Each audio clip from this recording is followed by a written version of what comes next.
Hey, welcome back, YouTube and fellow bibliophiles. This is Book Challenge Chats, as I say that, should say it right, with me, Bookdragon, or Bookdragon number 9, however you want to refer to it. We're continuing on in our 60-book reading challenge. This is going to be book 5. As I record this, I'm actually just finishing 11, so I'm getting caught up. I kind of got behind a little bit.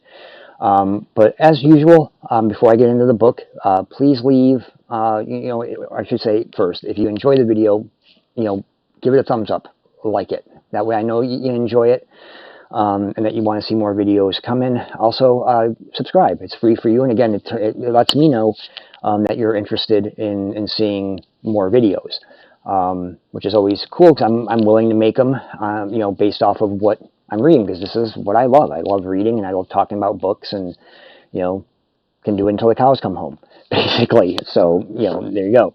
And also, down below in the comments, you can either, if you've read the book, leave your comments on the book below, or if you have any suggestions of what you think I should read, let me know. Leave it in there, and maybe why you think I should read it. Also, you can also leave your username for Goodreads, and what I will do is I will give you I will add you, send you the ad notification. That way, we can see what's going on with each other, what each other is reading, where we're at in our our book challenges, and see past reviews and stuff like that. So with that, we're going to get into book number 5, which is again by New Zealand author Janet Frame. I kind of did a few of hers in a row. This one is called Scented Gardens for the Blind. There we go. This one was written, or published at least, in 1964, clocks in at 252 pages. This book is definitely interesting, and I will say that really the last 5 pages of the book, which is the last chapter of the book, will totally floor you. It floored me. And after I read this book, I was like, okay, no rules when it comes to her and writing, and that was the kind of the philosophy that she sort of incorporated. She was in school, she was told as a writer, when you're composing, you write like this, or you don't do that, and she just said, no, writers and artists should follow no rules whatsoever. They just no rules whatsoever. And in this book, that is definitely the case. And what it's following 3 characters, the father, the mother, and the daughter. Yes, they all have names, but it's been a while since I've read this, so I need to look it up, just because I'm so bad remembering the names when I've read this like a month ago. So I'm sorry. Please bear with me on that. Anyway, it's going to take me too long to search, but the father is off doing research on an English family. Why, it's not really said. It's kind of undetermined whether this family is, really important or distinct or not. But he's off on England. He's off in England, basically doing his thing, researching the family. The daughter basically is locked in her own head and doesn't speak. So, we only really kind of get what's in her mind. We don't get any spoken word from her, just what's in her mind. And then there's her mother, who is trying to find everything that she can do to get her daughter to speak. So, just even one word, taking her to doctors. And, the character carries on, the daughter carries on conversations with a beetle at the windowsill, which is kind of weird. So, that's really the only sort of, I guess, dialogue that we get from the daughter, and what she's kind of thinking is when she's talking to the beetle, and the beetle kind of responds back to her, but the beetle's a coffin maker. Again, Janet Frame is kind of a, again, on the darker side. So if you like that stuff, again, would be for you. If you don't, if you're looking for cheery, happy stuff, no. Simple. But no, it wouldn't be for you. Anyway, that's the main plot. That's what goes on for probably the first 247 pages of the book. Then comes the last 5 pages of the book, which I'm not going to tell you what happens, just because if you want to read this, I don't want you to be like, dude, you gave it away. Why? Now you spoiled it. I'm not going to, I'm not going to even bother reading it now. So when I did the Goodreads review, I did not say what happened in the last 5 pages. I didn't want to spoil it for anybody. But I will say that if you do read this, be prepared, and expect the completely unexpected. So leave your mind open to any possible thing that could happen to end the story. And that way, maybe you won't be as surprised as I was, or as floored as I was. Maybe you will be. I don't know.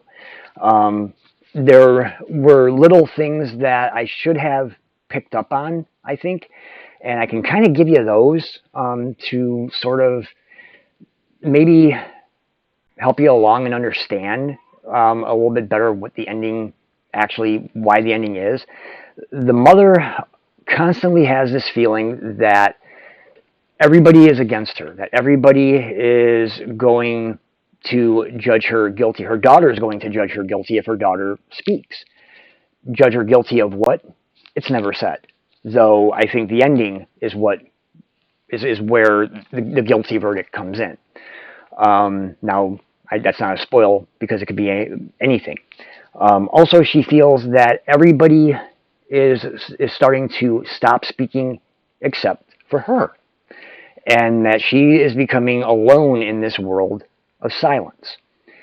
So these were things that the first time I read, I missed. I did not pick them up, and then after I got to the ending and I read it, I didn't. After I got to through the book, I started to think, and I was trying to think of what did I miss that could have clued me in a little bit better to the ending. I mean, I probably still would have been floored, but not as much. I probably would have been like, okay, yeah, I see it. And as I started to think more of what I had read, I started to see it. And those are two big motifs that continue to play out through the story that I think are important to focus on. Is the fact that, one, the mother feels that she's going to be judged guilty if her daughter speaks. So take that as maybe motif number one. Motif number two is that she feels, again, the mother feels that she is constantly becoming alone in a world of silence. People are starting to not speak.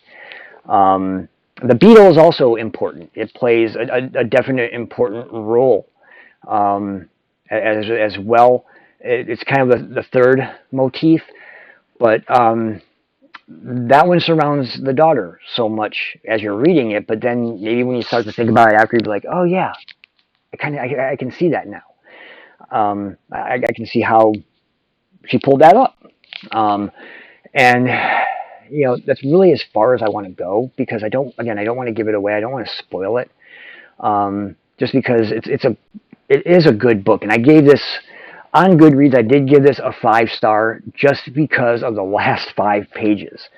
For the first 247 pages, I was just like, okay, we're dealing with mental illness again, and mental doctors, and things are kind of going on, and it's Janet style, doing the kind of vocabulary that Janet can do, but it wasn't really. It didn't seem like anything special. You kind of have to give her some time. You can't just read the first 20 pages and be like, okay, no, this is crap. I'm chucking it. I'm throwing it away. Can't do that, or you're going to miss out on a lot of good stuff. So, the first 247 pages was like, okay, it's Janet kind of, doing her style. Then the last 5 pages was just like, whoa, way out of left field.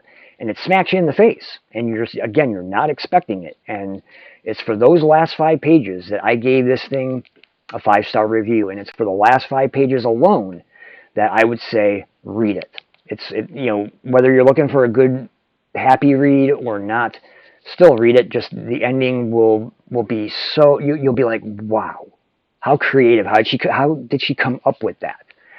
And it'll just get you to see that in writing, books, especially, that there are no rules, that you can do really what you want. That, you know, if you want to write about this, or you want to put in these words or those words, or, you know, you can. You know, and there's no guide that says, you know, when you're writing, you don't do this or you don't do that, and you use only these words and you use only that word, and, you know, this sentence structure and that sentence structure. You know, or chapters or part structure. You know, there are no rules, and that's what she that's what she does, or that's what she did, and she definitely did that in this one with the last 5 pages. I'm sure any literary teacher or somebody that would be teaching professional writers would say, "What? No, you can't do that." People won't be expecting it, and they're going to probably throw the book away and not like it anymore. They're wrong. Again, for the last 5 pages alone, read it. You're going to really enjoy it. And for, like I said, for the last 5 pages alone, that's what got it the 5-star review. So that's Scented Gardens of the Blind, Janet Frame. There's the cover. Again, George Brazilier Incorporated, 1964 was when this was written and published. So it's getting through the mid 60s. You know, a little bit later in her, excuse me, in her writing career. But still, great book, and I definitely recommend it highly. So as always, you know, if you liked this video, you know, give it a thumbs up, give it a like, hit the like button. You know, it doesn't really take anything. Lets me know that you either like the book or you like the way that I presented it. And then, you know, if you know, press the subscribe button. That way, it lets me know that you want to see more videos coming, you know, of the books that I'm reading, and they're not going to all be Janet Frame, so don't worry. There are a few more of hers to come, but they're not all going to be hers. Trust me, that it's going to be all over the board this year, as last year's was. And I wish I would have been doing this last year when I hit 60 books. When my goal was 50, but then I hit 60. I wish I would have been doing this then.